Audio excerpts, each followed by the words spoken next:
No Memória Paranaense de hoje, vamos falar das ferrovias que deixaram de ser prioridade no Brasil. A ferrovia desperta agora muito interesse e isso leva o movimento pela volta dos trens de passageiros para as cidades turísticas.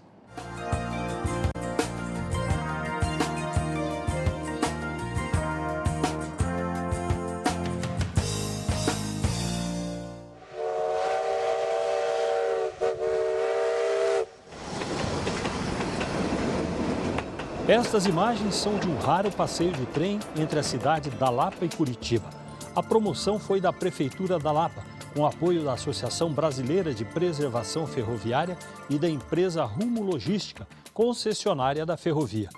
As antigas locomotivas a vapor não são mais usadas há muito tempo. Além da fumaça, as locomotivas começaram a custar mais caro, davam mais problemas mecânicos e faltavam peças de reposição, dificultando os consertos. Com as novas tecnologias, as locomotivas elétricas e diesel tomaram o lugar das antigas máquinas a vapor por volta dos anos 1960. E as ferrovias deixaram de ser prioridade para o governo brasileiro e os trens de passageiros foram sendo desativados. Muitos trechos de ferrovias também foram abandonados com a prioridade que o país deu aos caminhões. A questão da relação entre o transporte ferroviário e o transporte rodoviário, pegando como mote, pegando como exemplo, como case, a questão da greve dos caminhoneiros. E digo mais, inclusive para o chamado trem de vizinhança, ou seja, uma cidade metropolitana, né? Uma região metropolitana como Curitiba, como Maringá, como Londrina. Né? É um transporte extremamente ágil porque ele é ponta a ponta. Né? Paranaguá, Antonina e Alapa são algumas das cidades que já tiveram trens de passageiros e turísticos no passado. Mas hoje, no trecho entre Curitiba e o litoral, a prioridade é para os trens de carga. Só Morretes ainda recebe o trem de turismo que sai de Curitiba. O serviço é mantido pela concessionária Serra Verde Express. Um exemplo do interesse que o trem desperta foi visto em Curitiba na época do Natal do ano passado. A empresa Rumo Logística e a Associação de Preservação Ferroviária programaram 2 semanas de passeios noturnos da velha Maria Fumaça. E a novidade gerou muita repercussão.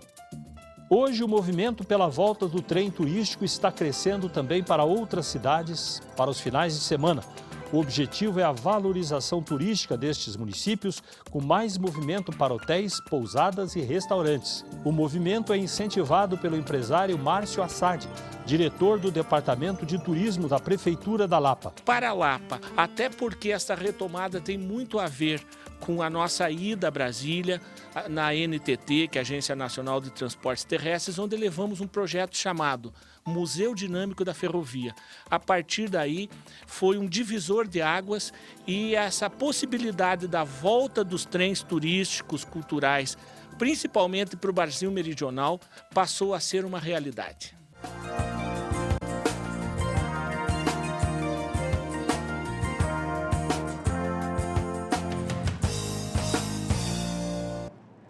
É o chamado turismo ferroviário, que pode ser muito importante para cidades mais antigas ao redor de Curitiba, cidades que não cresceram, muitas ficaram paradas no tempo, porque tudo se concentra onde tem o polo industrial, as pessoas acabam vindo para cá, e aí cidades praticamente estagnaram, que é o caso da Lapa, Palmeiras, cidade antiga, tem a mesma história, e outras tantas. Qual é a ideia? Se você novamente consegue colocar os trilhos em funcionamento, com trens turísticos, pelo menos se cria uma oportunidade de mais empregos, de movimento em cidades que têm valor histórico, que só pela arquitetura antiga já são cartões postais para o Paraná, pouco explorados. Por isso é um movimento muito importante.